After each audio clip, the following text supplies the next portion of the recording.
Feast your eyes on that cowboy. This was the book that I read, and for some reason today, I just whipped through the whole entire book. I was proud of myself that I written, uh, not one but two reviews. It's The Last Rodeo was the first book. Let me read to you what she put it's about. The most important two words for this Wrangler Creek rodeo cowboy: I do. Lucien Granger isn't winning Mr. Cowboy Congeniality Awards. Known in his small Texas town as quote-unquote Lucifer, thanks to his surly nature and knack for scaring people away from getting too close. The handsome rancher has no trouble ignoring the gossip, but when he's in danger of losing the land he's put his blood, sweat, and tears into maintaining, Lucien sets out to prove that he's a changed man by claiming he's about to settle down with his invaluable assistant, Carly O'Malley. Their pending nuptials may be just for show, but from the moment they first kiss, the proverbial fireworks start going off in his head and in his heart. Before long, the man who's usually emotional as a brick wall is tired of pretending and wants to share a real future with Carly. With his world suddenly turned upside down, Lucien will risk losing the business and the ranch if it means holding on to one woman worth becoming a better man for. Now, I'm going to give you a little bit of the book and then a little bit of the review. It's kind of mixed here. So bear with me. Lucien Granger, determined to win bronc-busting cowboy buckle, yet keeps getting bucked off. Every time he would tell his ranch hands to go get help, he'd say, "Go get Carly." She would pop his shoulder in place or mend a place where blood has seeped through. Carly O'Malley was his assistant, who's been working for Lucien almost 10 years. Carly had practically raised 3 younger brothers. Lucien was a big brother, oldest, and the head honcho boss for the Granger Enterprises after his parents' divorce and they moved away from the Wrangler's Creek. That boss label included ranch and business. Immediately, Carly manages his business of Granger and the happenings of what is scheduled, but due to practicing for rodeo and pain, she started to want to reschedule his dealings before they even practiced. That's how well she knows him. When she tells him about various business dealings and how he will have to dress and he disagrees a lot, she grumbles at his remarks. Lord love a duck. Her favorite saying when she's frustrated with business and him as well. And it's meant Lucien doesn't want to dress up, but yeah, he doesn't have a clue what all of it means. During his business wheelings and dealings, he manages to upset a lot of people, from the city hall, the mayor, the historical society, the garden guild. He wants a road, and he demands it be done.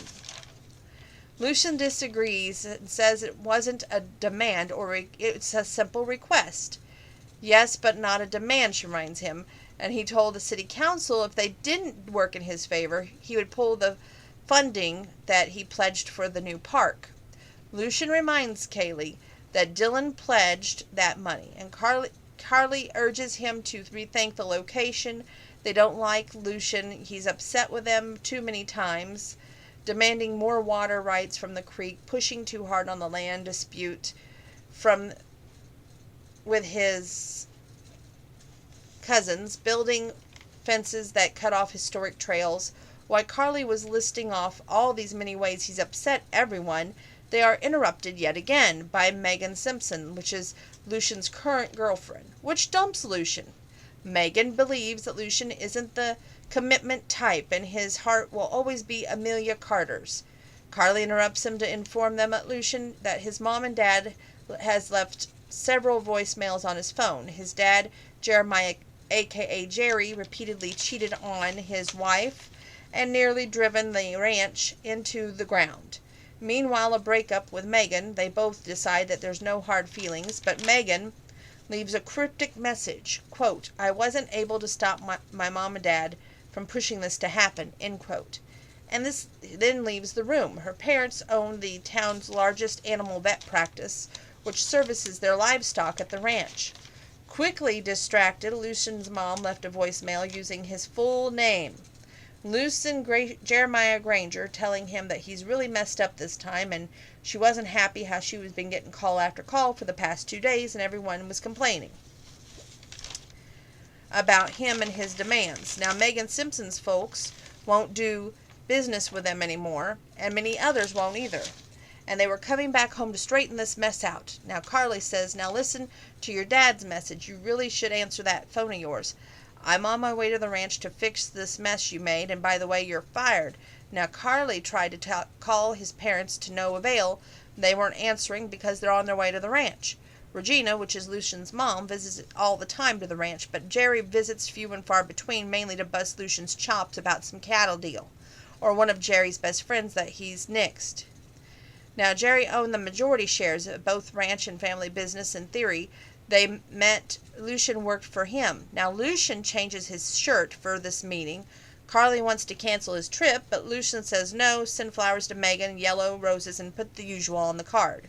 Meaning, he's broken up with her. And just sign Lucian.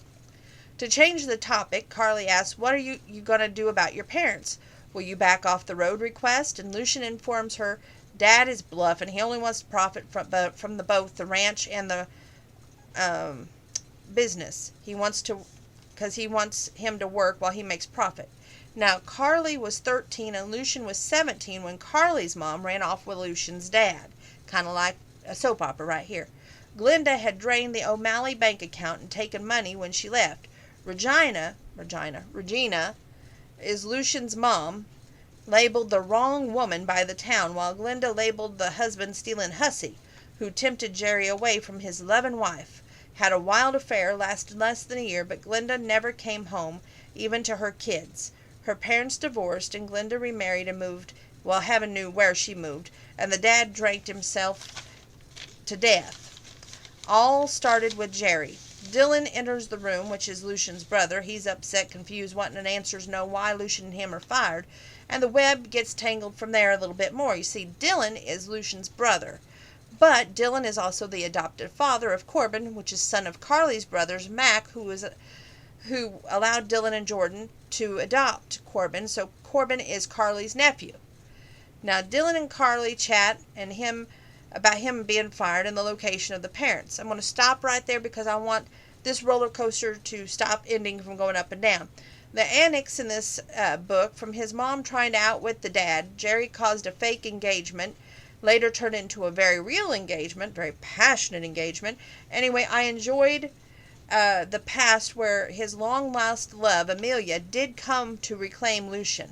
And what surprised me was he turned Amelia down, not once, but twice.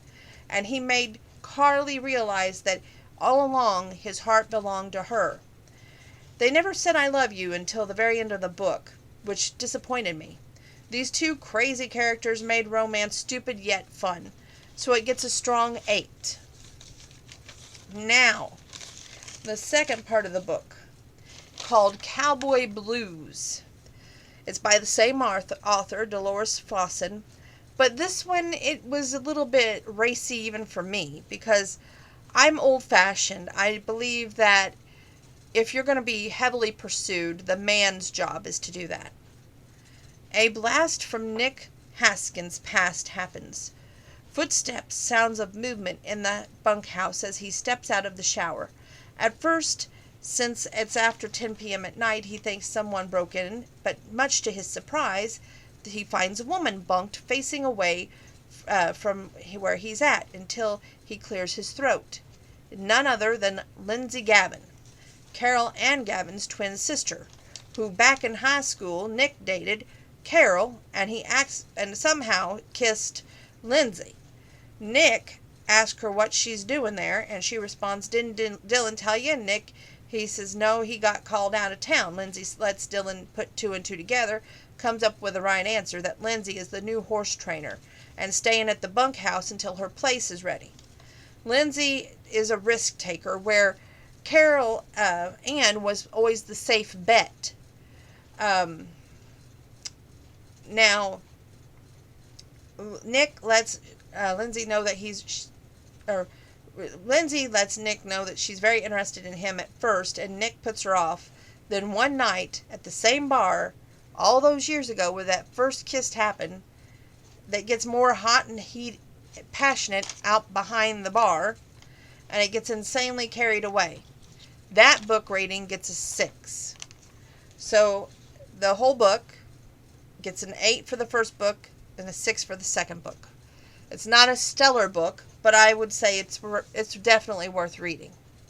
And for him to, the first book especially, because I loved how he picked, everybody kept saying that he was never going to get over Amelia. His heart would always be Amelia's because that was his ex-fiancée. And then he realizes all along he should have been with Kaylee. So it's a very good book on that part. So that's your book review.